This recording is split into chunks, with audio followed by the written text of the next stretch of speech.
रितिका अग्रवाल जी, मध्य प्रदेश से। राधा वल्लभ श्री। राधे राधे महाराज जी। गुरुदेव, आप कहते हैं कि जब हम प्रभु का आश्रय लेते हैं तो प्रभु की सर्वज्ञ कृपा हमें सुधारने का काम करती है। जब हमें आवश्यकता होती है तो गुरुदेव प्रभु कृपा करके ऐसी प्रतिकूलता विधान करते हैं जिससे हमारे मोह और माया का नाश हो, ताकि उनके सिवा उनसे अधिक कोई और हमारा अपना ना रह जाए। परंतु गुरुदेव, ये जानते हुए कि प्रभु जो भी विधान कर रहे हैं हमारे मंगल के लिए कर रहे हैं, फिर भी उनके सिवा कोई अपना नहीं है, तो भी कभी कभी इस प्रतिकूल विधान पे मुझे अत्यंत क्रोध आ जाता है और शिकायत रहती है इस बात पर। क्रोध इसलिए आ जाता है ना, ममता रत सन ज्ञान कहानी, अति लोभी सन विरति बखानी। जो शरीर में ममता रखता है, शरीर के रिश्ते संबंधों में ममता रखता है, भोगों में प्रियता रखता है, वो प्रभु के विधान को मान ले आनंद पूर्वक असंभव। जो सबकी ममता ताग बटोरी, मम पद मन ही बांध बर डोरी, तब वो समदर्शी इच्छा कछु नाही, हर्ष शोक भय नहीं मन माही। ये स्थिति तब आती है। अभी शरीर से ममता है, शरीर संबंधियों से, तो अनुकूलता मिली तो जय जय आपकी जय हो, बड़ी कृपा, और प्रतिकूलता मिली तो आपे कहीं गुस्सा आ जाता है। तो वो ना शरणागति पूर्ण मानी जाती है और ना वो जोई जोई प्यारो करे सोई मोई भावे, ये नहीं माना। क्योंकि हमारी कहीं ममता है, हमारी आसक्ति है, हमारी मान्यता है। क्रोध कब आता है उसके मूल में चिंतन करें। जब हमारी कामना के विरुद्ध बात होगी तो क्रोध आ जाएगा। कामा संजायते क्रोधा, हमारी कामना के विरुद्ध होते ही क्रोध आ जाएगा। वो चाहे जैसी कामना हो, सत हो असत हो, क्रोध तभी आएगा। जैसे कोई धर्म विरुद्ध बोलने लगे तो ऐसे क्यों, हमारी कामना थी धर्म से बोले, और धर्म के विरुद्ध बोल रहा है तो हमें गुस्सा आ गई। कामना के विरुद्ध होते ही क्रोध का प्रादुर्भाव हो जाएगा। तो इसलिए कहीं ना कहीं हमारी मान्यता है, हमारी कामना है, हमारी ममता है। जैसे एक परिवार आया था कि हम बहुत समय से भगवान का आश्रय लिए हुए भजन करते, पर हमारे एक ही लड़का था और वो कुछ वर्षों को बताया और बोले पधार गया। अब हमारी श्रद्धा भगवान से हट गई। अब ये भक्ति है। अरे वो अगर 6 वर्ष के लिए आया तो 6 वर्ष के लिए रहेगा। 6 वर्ष 1 सेकंड भी नहीं आगे बढ़ेगा, चाहे कोई भी हो। गर्भ में तो गर्भ में, जवानी में तो जवानी में, बुढ़ा, इसका नाम मृत्यु लोक है। सब मरेंगे। जैसे कसाईवाड़े में सब, भले उनको पंखा के नीचे रखा गया है, हरी हरी घास डाली जा रही, लेकिन नंबर पे वो काटे जाएंगे नहीं। ऐसे ही काल का कसाईवाड़ा है, समझो या ना समझो। काल का कसाईवाड़ा है मृत्यु लोक। इसमें हम सब लोग को हरा हरा चारा खा रहे हैं और समझ रहे हैं हमारी बड़ी सुविधा है। किस मिनट किस सेकंड काल कभी सामने आकर नहीं काटता है, वो घटना बनता है। बोले दिल फेल हो गया, एक्सीडेंट हो गया, कैंसर हो गया, अमुक बात हो गई, और वो सब काल के द्वारा है। काल कर्म के द्वारा प्रभाव प्रेरित है। जो तुमने कर्म किए उसी से प्रेरित होकर तुम्हारा वो लय करेगा, तुम्हारा नाश करेगा। अब ये मृत्यु लोक में रह करके जब नहीं जाना जाता इन राशियों को, तो लगता है मेरा बेटा और कहीं 6 वर्ष के बच्चे ने क्या पाप किया था, उसको भगवान ने ऐसा कर दिया। ऐसा भगवान की तरफ से नहीं है। अवश्य में भोक्तव्यम कृतम कर्म शुभा। हमारे कर्म अशुभ हो या शुभ, हमको भोगने पड़ते हैं। तो जब हम भगवान को मान रहे हैं तो हम उनके विधान को मानने की चेष्टा तभी हो सकती है जब हमारी ममता केवल भगवान में हो। अगर ममता शरीर में है तो शरीर के प्रतिकूल जाऊंगा तो भगवान से प्रश्न हो जाएगा।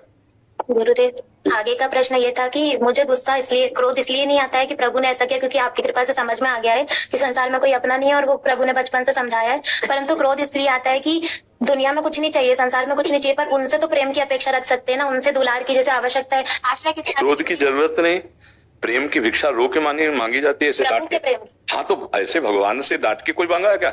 हमारा प्रेम दो, नहीं गुस्सा रहे हुए, ऐसे थोड़ी। जब कभी मांगा गया तो रो रो के मांगा गया ना। हाँ नाथ, हाँ प्राण प्रीतम, जैसी भी परिस्थिति आप कृपा करो, मुझे आपके चरणों में प्रेम। प्रभु से दैन्यता से प्रेम मांगा जाता है, गुस्सा करके थोड़ी मांगा जाता है। नहीं, और नाम जप करोगी ना तो दैन्यता आ जाएगी। कैसी भी प्रतिकूलता हो, नाम जापक में गुस्सा नहीं आता, रोना आता है। परिस्थिति बिगड़ती है, भजन में विघ्न पड़ता है तो रो देता है। क्रोध की जरूरत नहीं। बिन रोए किन पाइया प्रेम प्यारा अमित, कबीरा हंसना छोड़ दे रोने से कर प्रीति, बिन रोए किन पाइया प्रेम प्यारा अमित। जब हम रोते हैं, प्रभु के लिए बिलखते हैं, तो प्रभु हमें अपना करुणा करके प्रेम का रसास्वादन कराते हैं। कोई धमकी से, गुस्सा से थोड़ी प्रभु से आज तक प्रेम प्राप्त कर पाएगा। वैसे अपनेपन की शिकायत है कि जैसे जब नहीं सुनते हैं तो आप कहते हैं ना प्रभु से। नहीं, देखो एक बात बताए, माँ से शिकायत करने का अवसर ही नहीं मिलता। वो हमारी थोड़ी अज्ञान की वृत्ति होती। माँ तो हमें पहले से, जब हम शिकायत करने लायक नहीं थे तब से वो हमारी व्यवस्था कर रही है, नहीं कर रही थी। अब माँ से हम क्या शिकायत करें? जब हमें ज्ञान नहीं था, जब हम उसकी गोद में शौच करते थे, तब वो हमें पालन पोषण किया। ऐसे ही हमारे प्रभु अनंत माताओं जैसा दुलार अपने भक्त के प्रति रखते हैं। तो मुझे लगता है शिकायत का तो कोई अवसर ही नहीं देते। सर्वज्ञ है, वो सब जानते हैं, सर्वशक्तिमान है, वो सब कुछ कर सकते हैं, वो हमारे प्रीतम है। तो मेरे लिए जो विधान किया है वो बहुत उत्तम किया है। अब हमारा केवल कर्तव्य है कि हम नाम जप ना छोड़ें। नाम जप हम करते रहे, शेष हम आपसे प्रार्थना करते हैं, कभी नहीं मांगना पड़ेगा। जिस समय ज्ञान चाहिए ज्ञान दे देंगे, प्रेम चाहिए प्रेम, पर उतना नाम जप होना चाहिए। नाम जितना एकत्रित कर लोगे उतना ही ज्ञान, उतना ही प्रेम, उतना ही आनंद आपको प्राप्त होगा। तो अब हमारी तरफ की बात, हमें गुस्सा अपने पर आनी चाहिए कि मेरा निरंतर नाम क्यों नहीं चलता। इतनी महिमा सुनने के बाद नाम भजन क्यों निरंतर नहीं आता है। हाँ, तो बस अपने ऊपर गुस्सा का मतलब क्या है? आज से 4 रोटी खाते 3 पाएंगे, 6 घंटे सोते 4 घंटे सो के काम चलाएंगे, संयम से रहेंगे, खूब नाम जप करेंगे, सबकी सेवा करते हुए। गृहस्थी का भजन ऐसा नहीं होता कि माला लेके बैठ गए। परिवार में जो सेवाएं हैं वही भगवान की पूजा मानते हैं और अंदर से राधा राधा राधा राधा राधा जपते हुए सबकी सेवा कर। और जो गृहस्थी में ये कि पूजा फैला दी, अब परिवार के जनों को समय से, किसी को ड्यूटी जाना है, किसी को अलग अलग सेवाएं, और आपके ऊपर भार है सेवा का, और आप तो पूजा, वो पूजा फिर माननी नहीं होगी। पूजा वो माननी है कि आप व्यर्थ समय नष्ट मत कीजिए। जब सब कार्य हो गए तो पूजा में बैठ जाइए, नहीं, वो सबसे बड़ी पूजा है कि समय से सबको भोजन व्यवस्था जो है वो समय से यथोचित सबकी कर दी, राधा राधा राधा राधा राधा। अब खाली समय बैठे तो टीवी नहीं देखना, खाली समय बैठे तो पड़ोसी से प्रपंच नहीं करना, एकांत में बैठकर हम अपने ठाकुर सेवा कर रहे हैं, पाठ कर रहे हैं। लेकिन जिस समय परिवार की सेवा का अवसर है उस समय सेवा करना, चाहे वो पुरुष हो चाहे वो स्त्री शरीर हो। गृहस्थी में अपने कर्तव्य को प्रधान पूजा मानकर भगवान का नाम जप किया जाए तो भगवत प्राप्ति निश्चित है। हर कार्य करते हुए नाम जप करना, समझ पा रहे आप जी?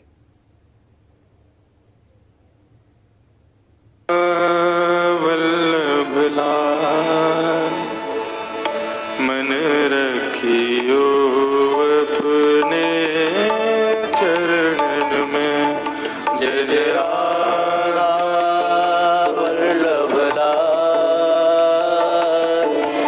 मन रखियो अपने चरणन में। जय जय राधा वल्लभ मन रखियो अपने चरणन में। जय जय राधा वल्लभ मन रखियो अपने चरणन में। प्यारो राधा वल्लभ मन रखियो अपने चरणन में। प्यारो राधा वल्लभ मन रखियो अपने चरणन में। मन रखियो अपने चरणन में। मन रखियो अपने चरणन में। मन रखियो अपने चरणन में।